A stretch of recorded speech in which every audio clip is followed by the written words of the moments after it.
भाइयों बहनों, जय गुरुदेव, जय माँ आदिशक्ति। आज मैं कुछ जिज्ञासाएं हैं जो इकट्ठी हो गई हैं, इसलिए सब जिज्ञासाओं को एक साथ सम्मिलित कर रहा हूँ। जिन भी भाई बहनों ने जिज्ञासाएं रख रखी हैं यूट्यूब के माध्यम से, वे इस वीडियो को पूरा अवश्य देखें। हो सकता है आपकी भी जिज्ञासा इस वीडियो में सम्मिलित हो जाए और बाद में आपको शिकायत रह जाए कि मेरी जिज्ञासा पर गुरुदेव कुछ बोले नहीं। इसलिए मैं सबकी जिज्ञासाओं को यहाँ पर सम्मिलित कर रहा हूँ। बहन वीना सेठी जी ने अपनी जिज्ञासा प्रकट करते हुए लिखा है, गुरुदेव प्रणाम। प्रणाम बहन प्रणाम। खुश रहिए। जगत जननी माँ एवं सद्गुरुदेव की कृपा आप पर हमेशा बनी रहे। आंखें बंद करते ही गोल्डन और ब्लू लाइट दिखती है, श्वास चालू हो जाती है। प्रकाश डालिए गुरुदेव। बहन, यदि आंख बंद करते ही आपको गोल्डन और ब्लू लाइट दिखती है, प्रकाश दिखने लगता है, तो इसका स्पष्ट अर्थ है कि आप सहजता से ध्यान की अवस्था को प्राप्त हो चुकी हैं। आप ध्यान की सहज अवस्था में पहुंच गई हैं। आपके लिए ध्यान अब कोई मुश्किल प्रक्रिया नहीं है। इसलिए ये जो प्रकाश आपको दिख रहा है, यह प्रकाश धीरे धीरे आपको गहराई में लेकर जाएगा। हाँ, इन रंगों का भी अपना अपना प्रभाव होता है। पहले गोल्डन है, फिर ब्लू है, तो प्रकाश बदल रहा है। स्पष्ट है आपकी चेतना का विस्तार हो रहा है, तत्व बदल रहे हैं आपके अंतस्थ में। इसलिए आप निरंतर साधना पथ पर आगे बढ़ती रहिए। श्वास चालू हो जाती है, श्वास तो चालू ही रहती है, लेकिन आपके कहने का अर्थ यह है कि श्वास ऊंची ऊंची चलने लगती है, गहरी हो जाती है, डीप हो जाती है। आगे बढ़ती रहिए। हाँ, यह एक सुझाव है आपको मेरा साधना में, क्योंकि आपकी यह जिज्ञासा मैं पहली बार देख रहा हूँ। यदि आप प्राणायाम नहीं करती हैं और ध्यान कर रही हैं, तो निश्चित रूप से सुषुम्ना नाड़ी में प्राण का प्रवाह कैसे करें और आज्ञा चक्र का जागरण कैसे करें, इन दोनों वीडियोज को अवश्य देख लीजिए। और सुषुम्ना नाड़ी में प्राण का प्रवाह कैसे करें, इस वीडियो में जो विधि मैंने बता रखी है, सीधी सी विधि है, सहज विधि है, कोई मुश्किल नहीं है, बहुत अधिक समय भी नहीं लगता। उस विधि को ध्यान से पूर्व अपनी साधना में अवश्य जोड़ लीजिए। बाकी माँ आदि शक्ति एवं सद्गुरुदेव की कृपा से सब कुछ सहजता से घटित होता चला जाएगा। हमारी बहन उमा जी ने अपनी जिज्ञासा प्रकट करते हुए लिखा है, गुरुजी, अगर ध्यान करते समय सर में दर्द हो तो क्या करना चाहिए? बहन, ध्यान करते हुए अगर सर में दर्द है तो निश्चित रूप से गहराई से प्राणायाम करना चाहिए। अनुलोम विलोम नाड़ी शोधन प्राणायाम 5 से 7 मिनट तक, कपाल भाती प्राणायाम 3 से 5 मिनट तक, और भ्रामरी प्राणायाम यहाँ पर आकर के जब दर्द रहता है तो यहाँ आकर के भ्रामरी प्राणायाम अत्यंत महत्वपूर्ण हो जाता है। भ्रामरी प्राणायाम को सुबह शाम कम से कम 5 से 7 मिनट तक अवश्य करें। प्रारंभ में आप 5 मिनट तक कीजिए, फिर इसे बढ़ाते हुए 7 या 10 मिनट तक आप ले जाइए। फिर आपको सहजता से ध्यान के मार्ग में आगे बढ़ने की स्थिति सहज ही उपलब्ध होती चली जाएगी। आगे हमारी बहन इटर्निटी एवरजी ने अपनी जिज्ञासा प्रकट करते हुए लिखा है, प्रणाम गुरुजी, प्रणाम बहन, प्रणाम। खुश रहिए। जगत जननी माँ एवं सद्गुरुदेव की कृपा आप पर हमेशा बनी रहे। गुरुजी, मंत्र जप मानसिक करना चाहिए या आवाज़ निकाल के करना चाहिए?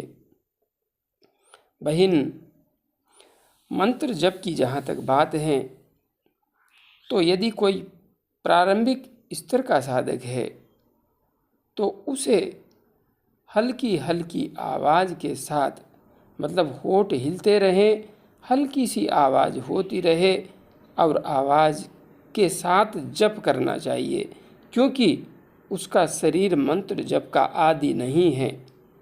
किंतु जब शरीर मंत्र जप करने का आदि हो जाए तो आवाज़ को बिल्कुल बंद कर देना चाहिए और हल्के से होठ हिले, आवाज़ बिल्कुल भी न हो, सिर्फ होठों के हिलने की प्रक्रिया हो। किंतु इससे भी आगे साधक की स्थिति बढ़ जाती है और वह सहजता से मंत्र जप करने लगता है, मंत्र जप गहराई से अपने आप होने लगता है। तो ऐसी स्थिति में होठ भी नहीं हिलने चाहिए, आवाज़ तो बिल्कुल करनी ही नहीं है। मंत्र जप सिर्फ मन के मन में करना चाहिए, क्योंकि मंत्र जप का जो लाभ है, वास्तविक लाभ, यदि आप आवाज़ के साथ करते हैं तो आपको 1 गुना लाभ होता है। यदि आप आवाज़ नहीं निकालते हैं और होठ हिल रहे हैं तो आपको 100 गुना लाभ होता है। और यदि आप मौन मानसिक मंत्र जप करते हैं तो आपको 1000 गुना अधिक लाभ प्राप्त होता है। किंतु प्रारंभिक साधक मानसिक जप नहीं कर सकता। यदि वह करेगा तो उसे शीघ्र ही नींद आ जाएगी। शरीर में वह स्थिति अभी बनी नहीं है, इसलिए प्रारंभ आवाज़ के साथ और धीरे धीरे आवाज़ गायब और मौन मानसिक मंत्र जप। आगे श्रीमान रामू बंजारे जी ने अपनी जिज्ञासा प्रकट करते हुए लिखा है, क्या आत्मदर्शन होने के बाद साधना बंद कर देनी चाहिए या नहीं करनी चाहिए? आपने इस संबंध में कोई वीडियो नहीं बनाया है, बनाने का कष्ट करें। रामू बंजारे जी, वैसे जो प्रश्न आपने पूछा है, मुझे इस जिज्ञासा को देखकर हंसी आ रही है। आप ध्यान के पथ पर आगे बढ़ रहे हैं, आत्मज्ञान के पथ पर आगे बढ़ रहे हैं। पहले भी आपने कई अच्छी अच्छी जिज्ञासाएं रखी हैं, किंतु यह प्रश्न, यह जिज्ञासा बिल्कुल ही स्तरहीन है, क्योंकि आत्मदर्शन होने के बाद साधना बंद कर देनी चाहिए। यह वैसा ही प्रश्न है कि क्या पेट भरने के बाद में भोजन करना बंद कर देना चाहिए। आज आपने भोजन किया, पेट भर गया, भूख मिट गई, तो कल आप भोजन नहीं करेंगे तो क्या होगा? क्या आपको भूख नहीं लगेगी? यही स्थिति है। आत्मदर्शन हो गया, आपने अपने आत्म स्वरूप को देख लिया, तो इस स्वरूप को देखने की प्रक्रिया को जीवन भर मृत्यु पर्यंत चलाते रहना है और इसमें गहरे से गहरे डूबते रहना है। जहाँ पर दर्शन भी खत्म हो जाए और सिर्फ शून्य बच जाए, सुनने के अलावा कुछ न हो, शरीर बोध भी खो जाए, ऐसी स्थिति में जाने का निरंतर प्रयास करते रहना चाहिए। और ऐसी स्थिति को प्राप्त करने के बाद ही हमारे अंतस्थ में जो कर्मों के संस्कार, हम जिस अवस्था से गुजरते हुए आ रहे हैं, जन्म जन्मांतर की यादों को हमारा चित्त संग्रहित किए हुए हैं, वे यादें निर्विकल्प में जा कर के पूर्णतया निर्बीज हो जाती है। निर्बीज जो समाधि का नाम है, मतलब यहाँ पर आ कर के आपके अंतस्थ में जो भी बीज पड़ गए थे, आपके चित्त पर जो भी संस्कार रूपी बीज पड़ गए थे, डल गए थे, वे सारे बीज भुन जाते हैं। जिस प्रकार से बीजों को यदि तवे में सेक दिया जाए, कढ़ाई में सेक दिया जाए, तो बाद में वे अंकुरित नहीं होते। इसी प्रकार से यदि हम निर्विकल्प में चले जाते हैं तो हमारे संस्कारों के बीज पूर्णतया गल जाते हैं, वे भुन जाते हैं, और वे बीज फिर हमें जन्म लेने पर मजबूर नहीं करते। बाकी जब तक संप्रज्ञात समाधि है, सविकल्प समाधि है, तब तक बीज बने रहते हैं। और साधक स्वर्ग में जा कर के, या यूं कहें आंशिक मुक्ति को भोग करके, फिर संसार में लौट आता है।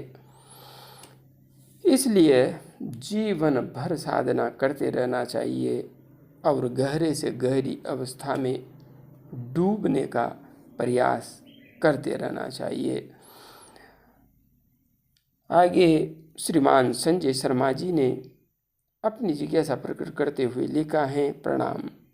प्रणाम संजय जी, मैं प्रभु के नाम का 1 घंटा भजन करता हूँ, उससे मेरे आज्ञा चक्र में बहुत ज़्यादा तेज दर्द रहता है। ऐसा लगता है जैसे फट जाएगा। आप मंत्र जप कर रहे हैं, नाम जप कर रहे हैं, दबाव बढ़ गया है। सुषुम्ना नाड़ी में प्राण का प्रवाह कैसे करें, आज्ञा चक्र का जागरण कैसे करें, दोनों वीडियोज को अवश्य देख लीजिए। आप इस समय बहुत ही डेंजरस स्थिति में हैं। यहाँ पर आपको कुछ भी नकारात्मक घट सकता है यदि आपने सही तरीके से साधना के विज्ञान को नहीं समझा। बस दोनों वीडियोस देख लीजिए, विधि को अपनी साधना में स्थान दे दीजिए। बाकी सब कुछ सद्गुरुदेव एवं जगत जननी माँ की कृपा से हम संभाल लेंगे। बस आप अपनी तरफ से इतना कर दीजिए। बहन योगिनी जी ने अपनी जिज्ञासा प्रकट करते हुए लिखा है। गुरु जी प्रणाम। प्रणाम बहन, प्रणाम। खुश रहिए, जगत जननी माँ की कृपा आप पर हमेशा बनी रहे। गुरु जी, मेरी भी कुंडलिनी जागृत हुई है, लेकिन कोई गुरु नहीं है। चिंता मत कीजिए, आपके गुरु नहीं है तो माँ ने इतनी सी शक्ति मुझे अवश्य दी है कि मैं आपकी हर स्थिति को नियंत्रित कर सकता हूँ। इसमें मुझे कोई भी संशय नहीं है। इसलिए आपके पास गुरु नहीं है तो भावनात्मक रूप से आप पूज्य सद्गुरुदेव को गुरु मान लीजिए। बाकी मार्गदर्शक बन के मैं हमेशा आपकी मदद करता रहूँगा। आगे बढ़ते रहिए, मेरी शुभकामनाएं हमेशा आपके साथ है। अभी के लिए इतना ही। जय गुरुदेव, जय माँ आदिशक्ति।